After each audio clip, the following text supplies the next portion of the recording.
Hello again, friends, and you are our friends, and welcome to your Tuesday evenings Talking Town with me, your host, your compere for the night, the guy that's going to guide you through the next half hour to 40 minutes of town talk dedicated about our favourite football club for you, the fans, by the fans. As you can see, I am already joined by our resident number 6. He needed no squad number because his number is definitely his own. He is the cruncher, Mr. Richard Moss. How are we? I'm good, mate. You? I'm very well, thank you. Yes, I've had some pre-match nerves coming into this. I had a lovely chicken casserole with some dumplings. Beautiful it was, and of course we have dumplings for long or? Oh, they were lovely. I know I've rediscovered them in the Aunt Bessie's frozen section, and they're rather nice. But here I am with my Ghost Ship and yourself, Ghost Ship, this evening. Yeah, where are we? There you go. Beautiful stuff. And I can see staring at me in the virtual green room is the man, the myth, the legend. He is holding up his Ghost Ship himself, the Canary Crusher. That has caused some controversy on Twitter. Normally a role reserved for yours truly. Matt Phillips, how we doing? How you doing? You okay? I'm good this end. Yourself? Good, thanks. We're bringing the tractortainment. We bring That's dreadful. the tractortainment. I've heard we it are all. the tractortainers. Well, somebody's got to be this year because our club certainly didn't provide that. Well, it did for a certain period of time, but not for a long time. Not to what Mr. Lambert wants to say in terms of a couple of months. It was a long, long time. As always, those that are watching this back that didn't watch it live, you are in for one hell of a show. I can promise you that. I've just time jumped back and I can tell you now you're in for a delightful show. If you are watching it live, if you are watching us back, you can, of course, download this in an audio format and take us out and about with you. Plug us into your ears, put us on your AirPods or whatever they're called that are stuck in Richard's ears. We are on Spotify, Google, iTunes, the lot. We're literally, there's not if it's a decent, reputable podcasting software, we're on it. Okay, so you can download us. And of course, this week we had the Scott Loach special. I had that in the archive because, as you can tell, if you've seen the video or the clip and this, it wasn't recorded this week or even last week. So I've been battling audio problems with that, but that's released. That's available on the channel, also on the podcast. That's the plugs. That's that out of the way. Have we got any plugs of our own to make, gentlemen, before we move on to the tough stuff? Well, we've been a little bit charitable this week, haven't we? And they talk Norwich City, our friends, about our little plea. Could you donate to them £3 to being the Kings of Anglia? We decided to throw in some crumbs from the royal table. Gave them a little £3, help them out. I haven't said thanks. The royal table. Still not playing, are they? Never mind. We've done our bit. Help them out. Talk to me about this. Why were they asking for money for? I think just to help with some of their podcast costs, get some new gear in, that kind of thing. They're a championship outfit now, so they need a bit of a helping hand, don't they? Yeah. That's the future, chaps. That's the future. Rich, anything this week for to plug? Anything at all? Not really, mate. Aching a bit. Played a social distance game of cricket. Not as young as I used to be. Yeah. Took a wicket. Isn't every game a social distance game of cricket? No, you got to sanitise your hands every 6 overs. Yeah. No tea. In case the grass is coronavirus. No cucumber sandwiches. No, you got to make your own, Matt, I'm afraid. Took me a little cool box down there. Cricket. All again at the weekend. Okay. So, today's podcast is titled Season Review. We're going to start with our goalkeepers and defenders. But before we move on, has it been as a busier week this week in the town world as it was, say, last week? Because last week's podcast, last Wednesday, there was an awful lot to run down. Anything really of note, or has it been such a quiet week that we've been churning the old, the old well, I suppose other than squad numbers. Yeah. as I said. Bit of a non-starter, wasn't it? Really. Yeah. Nothing to get too excited about. Little bit of Lee O'Neill action's come out again, and a few more Lee O'Neill quotes.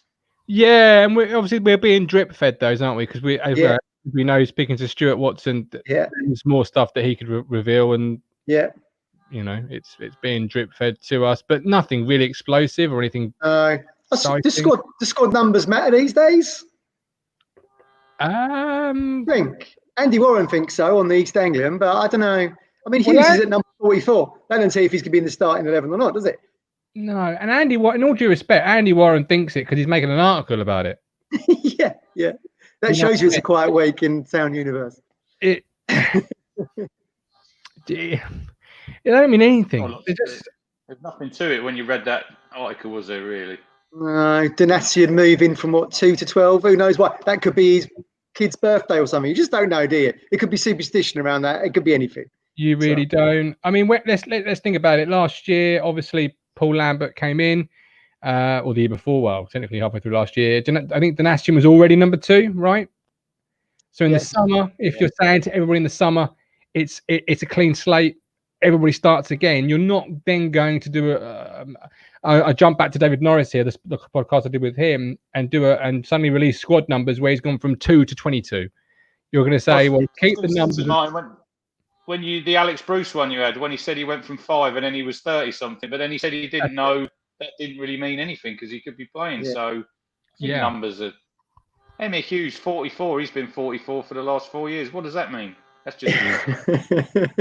that's how fast he can run. It's like a Beckham or a Michael Jordan, is it really? Where you're selling that shirt. You know, you're not going to sell many Emma Hughes shirts, are you? Really? No, but you are going to sell plenty of Wolfenden shirts to you've got 3 kids, Rich. You know, Wolfenden shirts will be perhaps in high demand. So it's an update, isn't it? I wouldn't go getting that because you don't know what's going to happen. You wouldn't want to be left with a shirt with a player who's left halfway through the season, really. No, but it's flipped that a second. I don't think the club want to be in a position where they've sold a load of shirts with 28 on it, and he changes. True. Because then what do you do as a club? Then you say that fans will say, well, if you knew that was going to happen, you couldn't order a shirt at the minute anyway. You could order the shirt, but you couldn't get a number on it. So they were obviously waiting for their numbers to come out. So you couldn't get last season's squad on the new shirt. So, but don't mean anything, do they? Numbers. But it's interesting. Was the number 6 worn last season? I don't think he was it? Did they not have it because of the beat? I can't remember. Chalabar was the last one to wear it the season before last. That's right. Was it last season? Championship season. Yeah, you're right. Yeah, he had 6, didn't he? Yeah. Speaking of 6 and championship seasons, we've had Wigan tonight. Wickham obviously promoted from League One last night. Sadly for Wickham, if you can say sadly, only 24 hours before the next club to make headlines is also a W, and they are now the second most spoken about W side in England. Wigan, are they still scoring it? Do we know, or have they? No, it's finished. It's 8-0. 8-0. It was 7 at half time, right, Rich? Yeah, they made 5 subs, didn't they? I see Hull they changed 5, but they had Callum Elder was playing and Matthew Pennington, so that was interesting because they both played for us last year. So but their goal difference, Wigan's goal difference went from -7 to +1. And that's the response you want, though, right? When you're facing relegation because of an off the field issue. Well, we spoke last week, didn't we? Matt wants Paul Cook, and we called it. I think Paul Cook could be decent. He's a very good manager. I think that was a crucial game. So I looked at the league. I think now, if they got the 12 points off, they'd be equal with Hull, but they'd sit just outside on the goal difference. So good for them. You've got to think good for them. They've got 57 points before they got the 12 off, and for Wigan, that's a really good season. I think he's done a really good job there. Oh, for sure. For me, they shouldn't lose that 12 points anyway because they've been deliberately put into administration by a new owner. So I don't see why the players, the fans, the town, the community that are around Wigan Athletics should suffer with that. And I think the EFL will hopefully agree with that opinion. Well, rules are rules. Because the day the ownership changed, they went into administration, didn't they? So ridiculous. Rules are rules. The thing from the EFL will be they've done their fit and proper tests. They've done their end of the bargain. I mean, you can say what you like about them. Rick Perry himself has already spoken to Five Live and said that they carried out stringent testing on the new guys. Well, I suppose the finance was there, I guess, but it doesn't test their motive, does it? Because the day the ownership's transferred, he's pressed 4 weeks, was it? instruction. Is it 4 weeks? Yeah. It's not right, is it?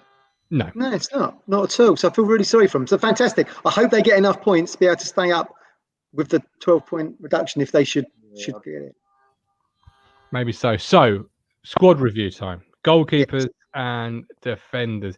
Do you want to explain our traffic light system? I was just coming to that. Absolutely. The science behind it. So, for those watching on YouTube, you will see a traffic light system in the future. For those listening on podcast platforms, as the chaps raise whichever traffic light they feel for the player, they would also say this green and yellow, couldn't you? Really? Yeah. This is more yellow than amber, isn't it? Really? Yeah, it is a little bit. I've had to go Blue Peter because Rich got all the prick stick out, so I've had to follow suit. I was under pressure. They're looking good, guys. They're looking good. But obviously, as you raise them, just say what colour they are, so the guys listening know what's going on. That's a nicely poured pint there, Matt. That is a beautiful drink. Tasting good. Stunner. So I will obviously say a name. You can then raise your traffic light, and then we'll discuss that player. If you differ, why? If not, if you agree, why, etc. I've got some stats that I've plucked following. Just call me the renegade. No, I'm joking. I'm joking. Oh, he doesn't like it. I'm joking. But I have got the stats.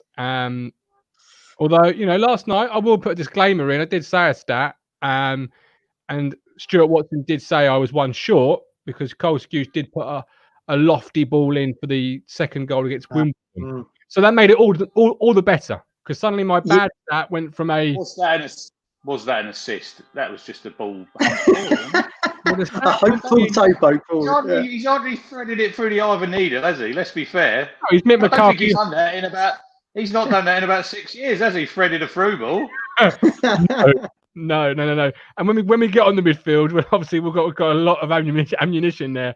But yeah, so that bad stat went from a bad stat to a bad stat. That didn't really help much at all. But I have got some stats for both goalkeeper and defenders. I don't think there's a lot of reason to mention Will Norris in terms of going into detail about him, other than to maybe compare him to Holy at different points. But I won't ask you to raise your traffic light because he's a lone player, and the likelihood is he won't come back next year anyway. So on that basis, Adam Prizebeck is out, Harry Wright is out, Norris is out. So Holy, we know he's staying. So I won't ask you to raise your traffic light for should he go or not, but his new contract. If number one, where do you sit on that one? If Thomas Holy is number one next year, raise those traffic lights. See, I'm going green. I said in the pod last week. Got amber here. So you got Adam Prizebeck. I see he's not got a squad number, which was he did have last year. Harry Wright's obviously got number 13. Can we read anything into that? Maybe. Like I said last week, Holy, he's an adequate goalkeeper for the Championship. I watched last night. I see Ryan Alsop for Wickham let in an absolute howler, and they've gone up. And Holy's a little bit better than him, I'd say. So he's adequate. There's other areas of teams we need to look at. You've got two young lads there. They could fight it out for the backup. And then if Holy got an serious injury, you could always go and pick up a lone goalkeeper. There'll be plenty out there to get. So I think he's more than adequate. He can do the job. Over to you, Matt. I do agree with that. I do agree with Rich there. But part of me just thinks he's really not that good enough for Ipswich, in my opinion. And as we said in the show last week, we've only got him in because of where we are at the moment, which is in the third tier. So he's probably a good fit third tier keeper. I still want someone a little bit I don't know, someone who's a little bit better there, you know, depending on what style we're going to play, someone who can kick the ball properly. It's not going to go out into the stands.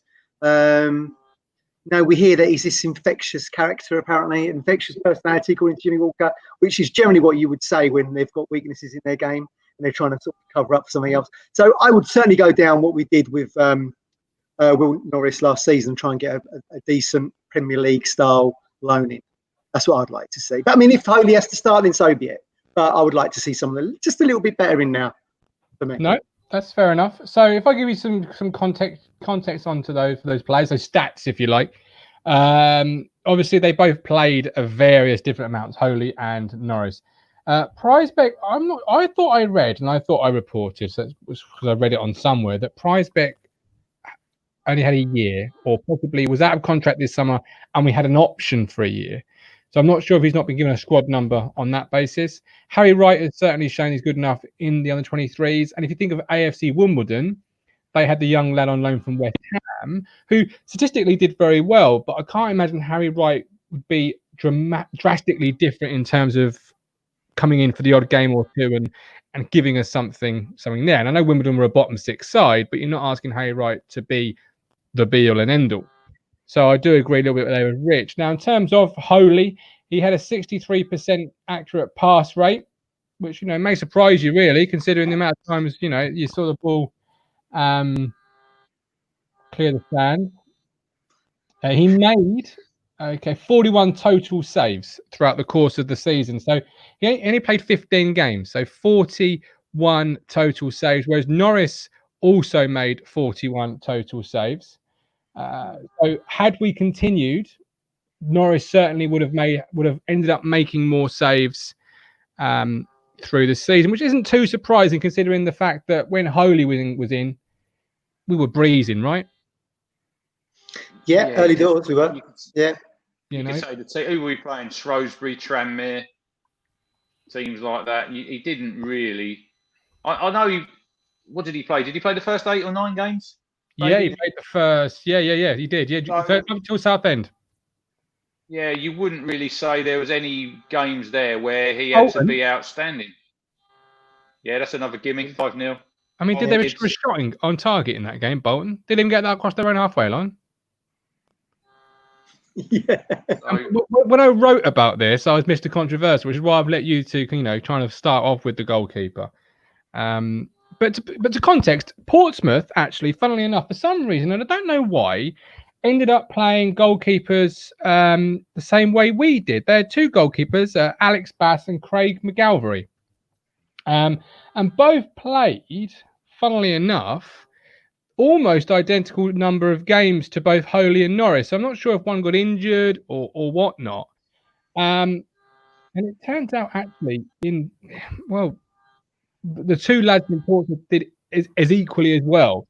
So when you think Holy did amazingly well, he didn't really do as great as you maybe think. McGalvery played 1 less game than Holy, but made 5 more saves. Now again, I can't. What constitutes a save? You could have a shot that just rolls to you and you pick it up. Really, couldn't you? Yeah. I was having a bit of there was a couple of guys on Twitter today. They were saying that there was something in Norris's contract that said he had to play. But I didn't hear anything of that. No. You know, I didn't hear anything of that. But I just think if we get another goalkeeper in, you've got to pick between them 2 to be your number 1. We don't want to get. Like I said last week, don't get in the situation that we did last season where he's playing for a few games. Even when Norris played his first game at Southend, I went to that game. It was a bit sort of out of the blue, wasn't it? Because it was a bit. Did Holy play at Accrington when we lost 2-0? Yes, he did. I think. Yeah, and the Rotherham game as well, didn't he? But that Accrington game kind of sums up Holy for me because one of, if not both, the goals were headers inside the 6-yard box, where I would have really liked to have seen a goalkeeper of his stature command an area, especially the first goal.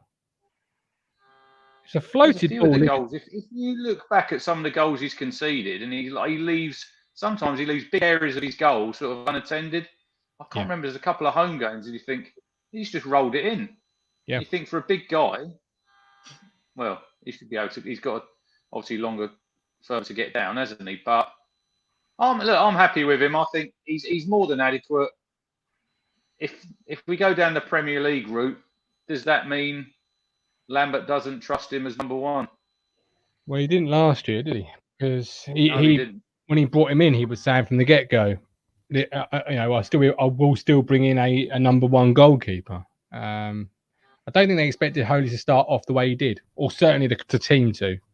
You know, but so we've got the traffic light system there for the number one status. If we move on to our back line, because this is obviously the body of the episode, if you like, or it may not be. I don't know.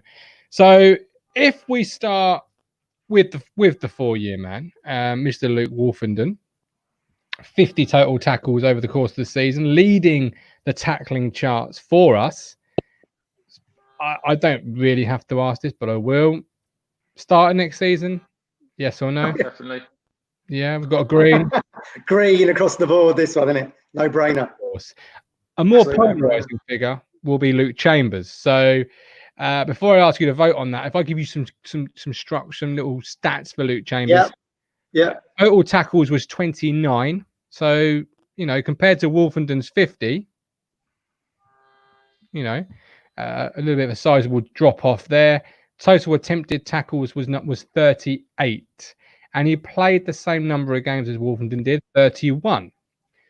Okay, so Luke Chambers, I will give you the other centre half because we did play a back three, and I think that's important to kind of help you, put that into context. James Wilson played 21 games last year. Okay, so 21 to Luke Chambers' 31, but Wilson made 23 tackles to Chambers' 29, and attempted 33 to Chambers' 38. So where do we stand on those two? First of all, Luke Chambers. Have we got a green, a red, or an amber for Luke Chambers? An amber there, me. I'm amber on him.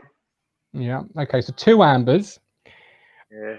Would he start to be the sort of Chris Baird role at Derby a couple of years ago, where he was the older player, still captain, but off the bench, not starting? Yeah, I can see that happening, to be honest with you. I think it depends what we're playing. Like we said last week, so I see a stat that Vincent Young, when he's at Colchester, played 60-something games at left back. Left back, yeah. That was a surprise, wasn't it? So could you play Chambers at right back? I know people will say no, but there is that possibility that you could play him there. I think you start to phase him out, I think, because you've got to be looking. How old is he? Is he 34 now? Next season. Yeah. So I don't know. I think he's got another. Has he got another year? Is that his last year next year? Yeah. It's his last year this year. You need to be looking now to the future, don't you? That if you get out of that league, if we get out next season, which nobody knows if we will, but if we do, Luke Chambers is not going to be playing in the Championship. No. Oh no, definitely not. No, without shadow of a doubt. And neither would James Wilson. And James Wilson, statistically, post contract, really fell off. He had a really good start as well, didn't he? A bit like Holy. He had a really good start as well. Yeah. I don't think we lost the game, did we? While he was playing for the first dozen games or something, wherever it was. But again, you felt. Sorry, go on. He was really only signed in an emergency, wasn't he? Because Ciala got injured on pre-season. We'll go to him in a minute. He was an underwhelming signing, wasn't he, Wilson, when he put pen to paper? He'd been Lincoln, hadn't he, previously, I think? Yeah, I thought he was competent. He's obviously played in the league before. Yeah, knows that tier. Would you be looking at building a championship team around him? No. No. He's the type of player he can come in like he showed last season, and he can do a job. Yeah. What are you ranking him there then, Rich? What are you going to give him, Wilson? Yeah, me too. Amber, yeah. Keeping him. Yeah. I'm not getting rid of him. Keep him around the place. Interesting. Like Corey and Dabba was having rave reviews at the sort of, was it last season? Yes. The season Yeah. before, He was the first team, wasn't he? He was on the verge of making his debut at the end of that season, and then he just seems to have gone off the radar. I don't know. Yes, really weird. Didn't he go to yours? He went to Martin's team, Hemel Hempstead. Yes, he did. I heard attitude issues were what held him back. That's what I heard. You know, but whether it wasn't, do you feel the Wilson extension has hindered us? Well, in terms of we have to play him, or what do you think? What do you mean? In terms of you've now got 2 centre halves over the age of 30 signed up for next year, and if you're going to play a 3 or a 4, don't both play? No, they wouldn't both. They wouldn't both be playing. No. Look, how much Wilson's not going to? He's not going to be on a very big contract, is he? But if you're looking at Chambers as being a part player, then what does that make Wilson a non-pois? Like, well, maybe another defender will come in. I was going to say that, Matt. I'd definitely look to get another centre back in. Yeah, because we don't know. We could all sit here and look Luke Wolfen, and he's got the number 6 shirt, but there's no guarantees that he's going to be there the whole season. If he starts well in January, there could be a bid coming. So we don't know, do we? I know. Friend of the show, Luke Penning on Twitter, said that he really rated that Charles Good, who plays for Northampton Town. Yeah, so that's the kind of player, and I agree with Luke. That's good shout, Luke. That's the kind of player we should be looking at, I think. To maybe partner with them. Absolutely. And just to put it into context, in terms of other centre halves across the division, Brad Halliday at Doncaster topped centre halves, 25. He's a right back, so a slightly different position to the 2 centre halves. You've got Liam Redknight at Tranmere. Now you see someone like that. If statistically is telling me he's a good player as it is here, Tranmere have just been relegated. They're not got huge pockets. You know, for statistics, he made 72 tackles, so dwarfed even Wolfenden, who led our chart. He attempted 85. So if he attempted 85 but made 72, that's incredible. That's a good record, yeah. You know what I mean? He won majority, then he lost. That's a sort of player, you know, League One experience. I know good player, but this guy's just had League One experience. You mentioned Toto Nsiala there. I'll ask you first of all, before I give you his Bolton stats, because the eye test and the stats test are 2 different things. Toto Nsiala as your 3rd or 4th choice centre half next year, red, amber, or green. God. How many of these can we put up? How many reds can we put up? Give me a red flag. Fair enough. I mean, that's fair enough, you know. But to give it into I see him play at Portsmouth, and he played that game, and he was a little bit sort of in from nowhere. Now, he done quite a lot of good things in that game. I think he got an early booking. I think he clattered Harrison, and then you know what he's like. He can do a lot of good things, but then he's probably a worse. It's probably a bit. This is giving this guy a bit of discredit. He's a worse version of Titus Bramble, isn't he? Really? Titus was a good player, but he had a mistake in him. Whereas Nsiala he's a League 2 player, isn't he? Really, at best. He reminds me more of Manuel Thetis. Yeah, I would love to know who scouted Nsiala and said, "There's a professional footballer right now." Well, I find it staggering. When you think about all the he was at Everton. When you think of all the great defenders we've had at our club who played in those positions, Osman, Butcher and the like, Linnigan, Tony Mowbray. Nsiala, he's not good enough to wear the Ipswich Town shirt. Not good enough. I know on some pods they've gone, I know Dave Diamond on Blue Monday said, I quite like him because he's unpredictable. You don't want unpredictability in your defence. No thanks. No. Did you just say Linnigan, Matt, was a legend? Well, he was all right. No. Good player. He was better than him. Yeah, I mean, let's be honest. Centre halves and takeaways, you don't want unpredictability. There are two areas you definitely want consistency. When you phone up for your curry on a Saturday night, you know you want to be getting a good meal. You don't want to be thinking, am I going to get in toenail clippings this week or not? Yeah. Playing your centre half. Yeah. Now, Musiala is a prime example for me of why you need to be careful of statistics, because the eye test is sometimes the best test.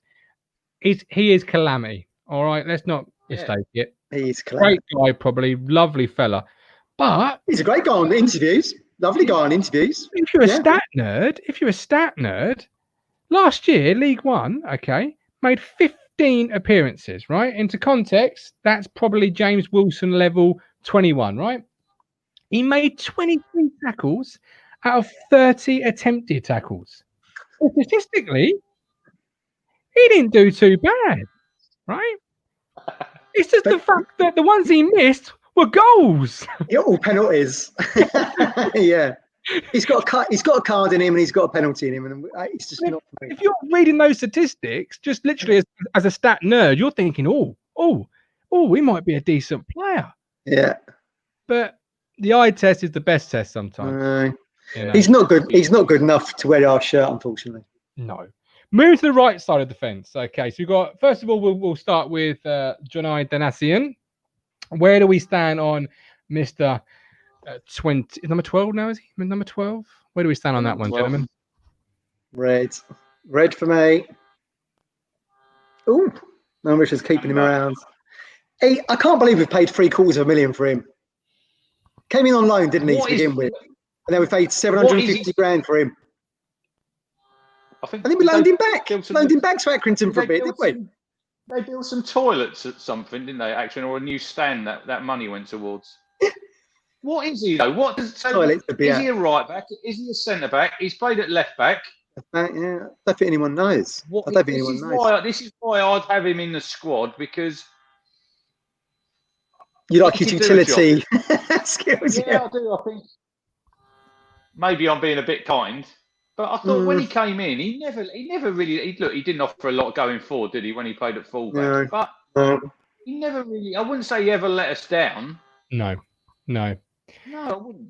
The issue is with fullbacks is you can never quite tell from statistics when certain things happen. So, for example, the statistic of dispossessed, you don't want that. You don't want that astronomically high, but equally, for a fullback, I mean, how many times to say, and this is going to be a massive golfer, and I know, but Alexander, for example, Trent Alexander, Liverpool. If he gets dispossessed in the 18-yard box of the opposition, it's much different to in his own half. So, but a statistic will still read as dispossessed. So it's difficult to bring that statistic into it. But Danasian did near enough top the charts with 5. Only Kenlock and Wolfenden matched him. Well, Wolfenden actually surpassed him. But tackles, tackles, that's the key for me. And Danasian made 22 out of 23 and only got beat once, as in only got one person. Really? Yeah. 23 tackles attempted, 22 made. One person dribbled past him. Don't know who the lucky person was, but they did it. He's a bit like Van Dijk then, because no one went past Van Dijk, did they? They used to say. So we put him in the same league as Van Dijk. You've undersold him there, Matt. Yeah. Maybe I should go. Yeah, what am I doing? Like you say, you stats can be very deceiving if you don't. Because nowadays there's a stat for everything, isn't there? Oh God, yeah. Sometimes you lose stats last night. Looked at the stats last night in that Oxford Wycombe game. Oxford, every stat they were number 1. Who won the game? I think the problem with Danasian is I don't think Lambert really knows what his best position is either, because he remembered him back from his time as a Villa boss. He said, well, he's a centre half, and there was all us thinking he was a fullback on whatever side it was supposed to be. So I think even even Paul Lambert doesn't really know. So no, exactly, and I think that really plays against him, doesn't it? He's not good in any sort of position. Exactly. He's not outstanding in any position. He's not going to be first choice, is he? When your first 11's out on the first game of the season, if he was in the team, you'd be thinking, "Ooh." Problem is, we'll never recoup that. You're right. We'll never recoup that dough either, will we? You ain't going to sell him for $750,000. You get a nominal fee maybe from a League 1, 2 club maybe, but Money down the drain now, unfortunately, for me. Yeah. So if we move on to that is the right side, apart from Vincent Young, and it'd be difficult to judge Vincent Young's season, but I'm going to ask you anyway. I think I know this answer. It's a resounding green, probably. But if Enciala was a load of red flags, this is green flags across the board. What a brilliant player! Love him. Paul Lambert's better signings, right, Rich? Amazing. Well, I think our form nosedived, didn't it? When he got injured, we just at the Southend game. Going forward. At that Southend game, wasn't it? Yeah. But after he went out of the team, we were sort of scrambling around. We had Edwards play there, didn't we? We had Donatian play there. No surprise Dick started after that. Even Cole Scouse played a game at right back, didn't he? Well, to be fair, Scouse had played a lot at right back for Bristol City. I don't think people realise that. Yeah, he had done. You're right. Position he'd known well, but not for Ipswich. The legs. Yeah, when he had but our form noticeably went downhill, didn't it? After that, noticeably went downhill. Didn't have that threat, did we? The attacking threat had gone. We lost that. You're right. And obviously, if we jump to the other side in terms of Luke Garbutt, he won't be coming. Well, I doubt he'll be coming back. Would you have him back first and foremost? Green, red, amber. Would you have Luke Garbutt back if you could? Green. Rich from Green. Green. Up on amber here, but not as a left back.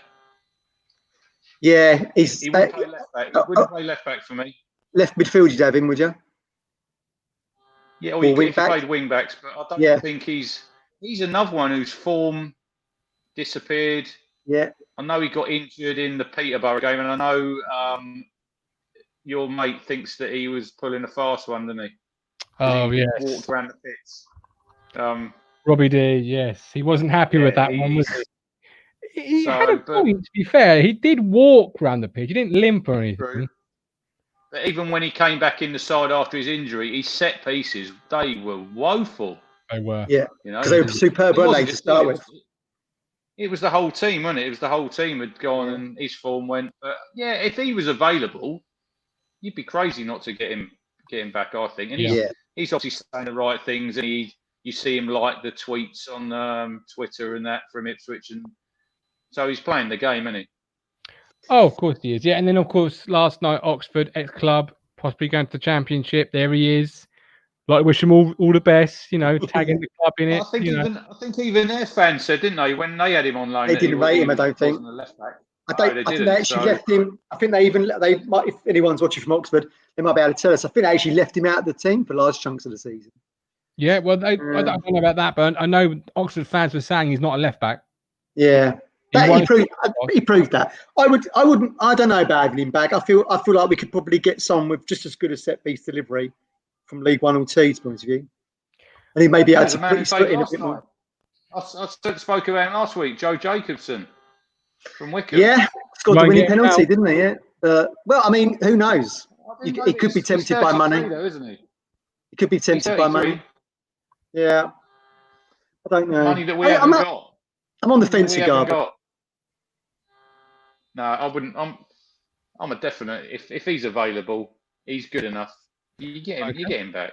What was good about Garbutt was this, like you say, the set piece threat, which we hadn't really had with Waghorn leaving, because he used to put those corners in. He used to put those free kicks in. So at least he gave us that, I suppose. Yeah, absolutely. Look at that ball. Yeah. Look at the ball he put in at Wickham. That free kick. Yeah. But it's few and far between for me. That's the issue. Yeah.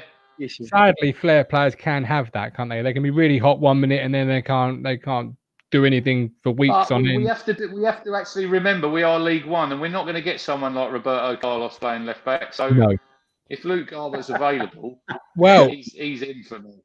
If he's not available, our only current left back on senior left back is Miles Kenlock. Instant red from Rich there.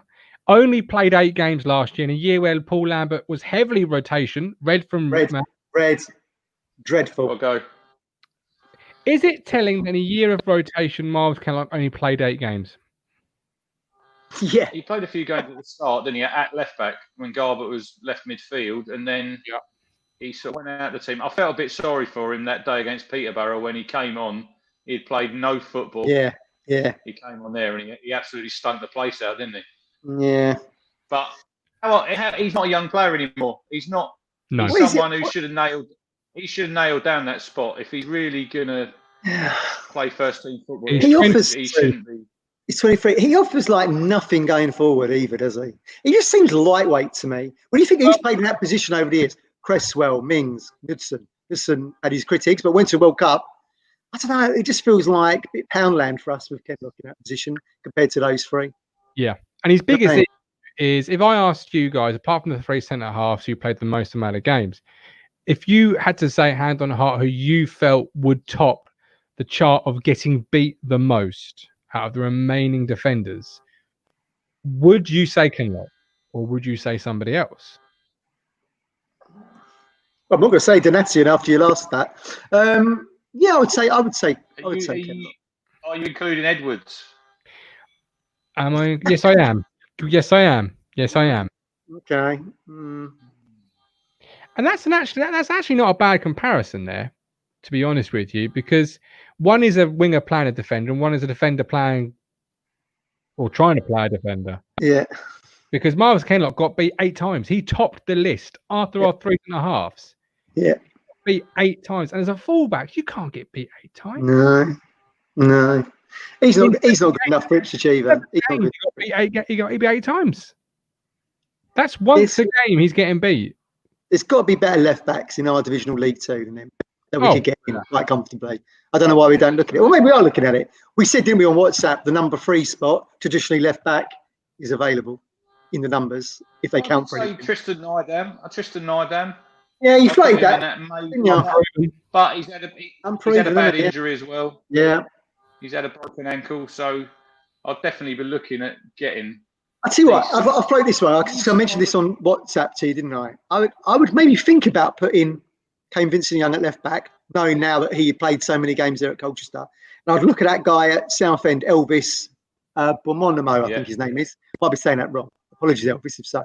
But he got their Player of the Month. Southend, relegated. He got their Player of the Month 6 times on the trot this season. 6 times on the trot. He must be quite good, or does that say how poor the other players were? Well, yeah. They must be pretty bad if someone's getting it 6 times on the trot. Maybe a bit of both. But it suddenly came to mind that dynamic could be our version of like an Aarons and Lewis at Norwich. That kind of bombing down the wings a little bit, a bit more of a threat, a bit of pace down those. We need pace and power, don't we? Yeah. How about this defender for you? How about this defender for you? All right. This defender, right? He got beat. He lost the ball twice. Okay. So out of only twice he lost the ball all season. Tackles. All right. He made 6 out of 8 tackles, and he got beat twice. So people dribbled past twice, and he made 6 out of 8 tackles. Would you have some of that in your team? And he only played. To be fair, a handful of games at right back. For sure. We on Edwards? Right back. See, I thought Edwards, when he first went there, there was a couple of games he was way out of position. But I think the more he played there, the better he got. I thought he'd done all right. He played well the Coventry game. Our last game when we played against Coventry, he was our best player. Second half, over your side, down the Cobbold side, he was up and down that line. And I thought, yeah, that's what we want. And we've not seen it enough from him.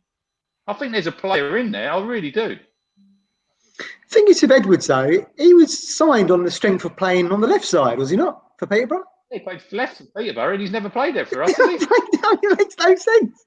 Makes no sense. It's unlike Ipswich to sign someone and not play him in the proper position, isn't it? Really? Jesus Christ, come on. It makes no sense to me. He's not a defender, is he? You've got to start playing round pegs in round holes, I think. It depends what you're playing. If you're playing 3 at the back and you could play Vincent Young on the left and him on the right, bombing up that line, you could. Maybe. I think that, yeah. If you're playing 4-4-2 or 4-3-3, I think he's not a fullback in that, is he? No, so I'm laughing about something else. We're live, but we're not live, if that makes sense.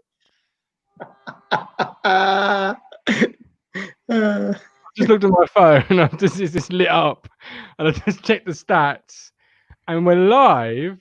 Yep. But not live. So once we've finished, I'll put this onto YouTube, and that'll go out as live. You'll have to edit this bit. I did find it strange how the subscription count's going up and up and up and up, but the viewer account wasn't moving, and I was thinking, people are coming to subscribe to the channel, but they're not. Sorry, chaps. I guess that's why we do it. We have to work through the kinks. It's what pre-season is about. Everyone will enjoy it when they see it. What a clanger! On that one, we were picking it up. We were picking it up today that we were live. Everyone's going to come. Yeah, come watch us. Come watch us. Oh dear, it's a bit of an OG, isn't it? We've just dropped down Parlour. Teething problems. Yeah, happens to the best. I tell you what, though, lads, we've had a blinding 45 minutes there, haven't we? Yeah. It's a shame no one's seen it. That was a Canard Donasian level of 45 minutes behind closed doors. So anyway, there are the defenders. We've kind of tied them up because the rest of the defenders are either Josh Earl, who's not coming back, I wouldn't have thought. No. And that's it, and young players. So if it's a round up, sorry, Barry Cotter. Barry, well, yeah, well, Barry has got a squad number, has he, Barry? He's only rated, so he played 45 minutes, had a great debut, didn't he? Disappeared. Played at Peterborough. I see him at Peterborough in the leasings.com. Played okay, but you've been seen since. Way off the mark. We're not really going to have no Barry. So in a minute or so each, if you had the checkbook, not that we've only got a checkbook probably, but if we had one and you had to bring in a defender, would it be a right back, a centre half, a left back, bit of both? What would you try and bring into the football club? You definitely want a left back, don't you? If we've only got Miles Kenlock in the building, you've got to be looking for a left back. I want someone in the mould of Vincent Young, who's quick, who's powerful, can get forward, maybe get a goal, because we lack goals all around the team, don't we? So I think Vincent Young, what did he score? Did he get 2 goals in 9 games? Oh, he scored at Gillingham. He scored that great goal. Gillingham he scored against, didn't he? Shrewsbury at home, Shrewsbury. where he curled it in left-footed. Yeah. Gillingham, Shrewsbury, maybe one other. If your fullbacks can weigh in with, I don't know, 3 goals each, that's good. And I'm definitely looking for another centre half. A ball player. I want someone who can pass it. If we're going to play from the back, nice. Luke Chambers, bless him, he's not your man, is he? You can't teach an old dog new tricks. No. So, not a 34-year-old one, you can't. It's all about the scouting, isn't it? There's players out there, so it's up to them to pull the fingers out and let's find a couple of diamonds, because they're about. Yeah. They're down. Even in like non-league, maybe they're about somewhere. You've got to find them, which we haven't been doing. So that's where I'd go: centre back and left back. Yeah, I'm going similar. So I'm going to go centre back, and I'll try and get out Charles Good from Northampton, who's the captain there, by the way. I think it's obviously good leadership material. That'll be tough. Promotion, just had promoted. Captain. He's been released, though, hasn't he? Has he been released? Yeah, is he? I'm pretty sure he's been released. Yeah, I'm pretty sure he's been released. Contract. Have to look at that. So that would be a great signing. And I'll try and get Elvis from Southend to play that right back role and move Payne Vincent Young over to the left. That gives really good dynamic. I don't know. If you've just been promoted, you're releasing your cap. Blue suede shoes. Yeah. There's some merch opportunities there. On. Yeah, he's got some blue boots, and if it's Elvis. Oh my God! It's gotta be. He's only like 21 and that, so young lads, done well with Southend. So yeah, I like him. I think he's good. But yeah, we'll have to look into that about Good being released. Interesting. That worries me though, because if your captain is being released after a year one promotion, and he's not pushing the envelope in terms of age, that worries me. Maybe he's just testing the market, see what you can get. Maybe he's turned down a contract. I don't know. We'll have to look into it. You heard Luke Penny was going to do a video about him. Yeah, he was. Yeah. Do you know what I mean? But there we go. So I will now release this to the masses. Blame me, gentlemen, because it is my fault. Next week, midfielders, and we will definitely, and I'll make sure for this one that we are live, because there's going to be a lot of comments, hopefully, from the fan base. A lot of these. We're going to give you one of these. Yeah, this is Red, Martin. Yeah. Before we go, I want to give a little shout out to Nick Muller, who's always watching the show and commenting on our YouTube. So thanks, Nick. Top man. Yeah, Nick Miller. Yeah, Muller. What he's a hero. He's been here a while. Yeah, good. Yeah, man. A lot of time for Nick. Sits in the north stand. Good lad. Hope he's enjoying the show. Absolutely. Any shout out from you, Mo? No, I just want to have a little chat about Wycombe. What do we think then? The ultimate shithouses. Yeah, aren't they? I put it on Twitter, didn't I? It's left a sour taste for me. So they voted they voted to end the season, so no one gets an opportunity, and then they take the opportunity so did and Oxford, go up. though. To be fair to them, so did Oxford. And Oxford had an opportunity where they could have come second. Yeah, they weren't that far behind. I'm with our man Barrow on this. Football club should be playing football. What does that say? I'm happy for Matt Bloomfield. Obviously, he still coaches at the academy at Ipswich. Yeah. So, but if you put the two squads together at the start of the season, Wycombe favourites to get relegated, Ipswich favourites to get promoted. Yeah. You think there's no comparison. Yeah. But what does that say about Gareth Ainsworth? Look, he's done a fantastic job there. They're going to struggle in the Championship. I think we all know that. I don't know if you see the stat today. Did you see the two videos of Akinfenwa? So there was the interview at the end on Sky where he's shouting, "We got the Championship," and then the Klopp. Did you see the Klopp? Klopp, the video. Did you see how many views that it had on them two videos? How many? 5 million. Yeah, it's 5 million. Yeah. He's not a footballer. I see him come on last night and he can't even run, can he? And this is. We're still stuck. We finished 11th in the league. You should watch that, Paul Lambert, and you should be absolutely embarrassed. And you should hang your head. This is what he should get. What he should get. Lambert should get a red all day long. Red all day long. Yeah. I mean, where they've overachieved greatly, we've underachieved greatly. So polar opposites, aren't we? Yeah. It shows it. Is it you could have the best players in the world, but if you've got someone who doesn't know your best lineup, doesn't know your best formation, because Wycombe have got a pretty small squad, haven't they? They all know their jobs. I think we'll all agree they are awful to watch. I could not be watching them week in, week out. No, but let's be fair. No, you won't have to. No, well, exactly. Let's be fair. You couldn't get two clubs that have resulted, who have had results as a result of COVID that shouldn't have happened. Oxford were flying; they were coming into their own. Form was through the roof. Yeah. COVID arrives, stops them. Wycombe, meanwhile, they were in kind of free fall. They were slowly dripping down that table, and I truly believe if it wasn't for the pandemic and the way it ended, they would not have been in the playoffs to even fight for the chance to get.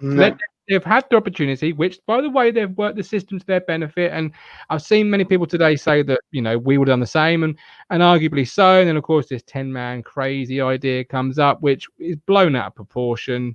We were trying to support Darren McAntony and getting Peterborough in it because we weren't going to be in it. Doncaster would have been 10th. So we weren't even doing it for the benefit of our own. We were just saying play on at the very least and include teams that should be in it, like Peterborough. Yeah, Peterborough, you've got to feel sorry for. Yeah, I know a lot of people don't like McAntony, but they were the ones that them and probably even Sunderland. You'd have thought they had a good shout at getting in. We like Darren McAntony on this show. Yeah, I like him. Good man. We could you could trot out that line that we still had 8 games to go. That's what they'll still beat the drum now. We could have got in the playoffs and we wouldn't. Yeah. And if the boot had been on the other foot and we could have gone from 8th to 3rd, we would have done it. And we'd have all been sat here happy, wouldn't we, if you got promoted? Yeah. Wycombe are having a party. They're probably still on it tonight. It's interesting. Who's the guy who tweeted this morning about we disrespected the league? Edward. Yeah, Edward Walker, wasn't it? From some pod. No, I wasn't having that. I went back to him. I wasn't having that. Just think of the revenue we've taken in away fans and tickets and food and drink and all that kind of thing some of these smaller grounds like Accrington.